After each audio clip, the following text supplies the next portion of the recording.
নমস্কার, আমি প্রিয়াঙ্কা। আমার চ্যানেলে নিয়ে এসেছি আজকে একটা নতুন ভিডিও।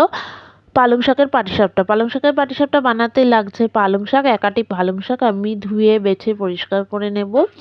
এর মধ্যে লাগবে 1 কাপ ময়দা আর চালের গুঁড়ো 1:1 রেশিওতে। এছাড়া লাগছে চিলি ফ্লেক্স, নুন, mint cream, fresh cream, mayonnaise, 100 gram chicken নুন দিয়ে বয়েল করা, গার্লিক পেস্ট, পাটালি গুড়ের টুকরো একটা, আর নিয়েছি চিজ আর গোলমরিচ। এছাড়াও ঘি, সর্ষের তেল আর বাটারও লাগছে।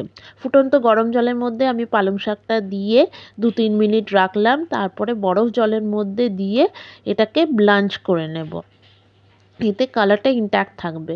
এবার আমি প্যানে হালকা সর্ষের তেল দিলাম, দিয়ে পালং শাকটা দিয়ে নুন অ্যাড করে এটা একটু ভাজা ভাজা করে নেব। নিয়ে এটাকে মিক্সারের বাটির মধ্যে দিয়ে কিছুক্ষণ ঠান্ডা হতে দেব। এবার আমি সেম প্যানে একটু বাটার অ্যাড করলাম। বাটারটা মেল্ট করে গেলে তার মধ্যে আমি দিচ্ছি গার্লিক পেস্ট।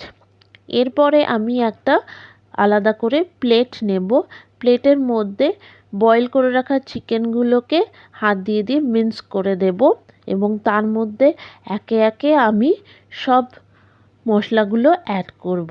আমি এখানে দিচ্ছি fresh cream, mayonnaise, mint cream, pepper আর সল্ট আলাদা করে অ্যাড করব না, বিকজ অলরেডি আমার সল্ট অ্যাড করা আছে চিকেনটা বয়েল করার সময়।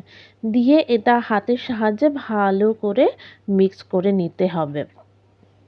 ইতিমধ্যে আমার প্যানে বাটারটা মেল্ট করে গেছে। তার মধ্যে আমি চিকেনটা দিয়ে ভালো করে নাড়াচাড়া করে নিলাম। এরপরে আমি একটু চিলি ফ্লেক্স অ্যাড করে দিচ্ছি, ঝালটা আপনাদের নিজস্ব পছন্দ মতো। এর মধ্যে আমি গুড়টা দিয়ে দিলাম, দিয়ে ভালো করে মিশিয়ে নেব। যখন এটা ভালো করে মিক্স হয়ে যাবে তখন আমি একটা প্লেটে তুলে নেব। ইতিমধ্যে আমার পালং শাকের পেস্টটাও হয়ে গেছে। এবার আমি মিক্সার জারের মধ্যে আবার চিকেনগুলোকে দিয়ে একটু চিলি ফ্লেক্স দিয়ে আর একটু মিক্স করে নিলাম।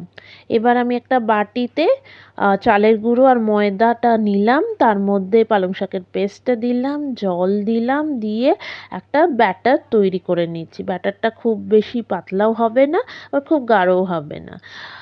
আমি প্যানের মধ্যে ঘি ব্রাশ করে নিলাম, নিয়ে আমি ব্যাটারটা ভালো করে ছড়িয়ে দিলাম।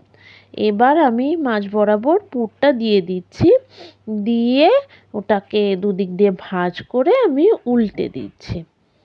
এই সিমিলার প্রসেসে আমি আরও বেশ কয়েকটা পাটিসাপটা তৈরি করলাম। দেখতেই পেলেন কত সহজ পদ্ধতিতে এবং কত অল্প টাইমের মধ্যে এই পাটিসাপটাগুলো তৈরি হয়ে যাচ্ছে। বিশেষত যারা মিষ্টি খেতে পছন্দ করেন না তাদের জন্য এটা একটা ঝাল পাটিসাপটা হিসেবে ইউজ করাই যেতে পারে। ভিডিওটা কেমন লাগলো অবশ্যই জানাবেন এবং রেসিপিটা বাড়িতে ট্রাই করবেন। ভিডিওটা ভালো লেগে থাকলে ভিডিওটা লাইক করবেন এবং চ্যানেলটিকে সাবস্ক্রাইব করবেন।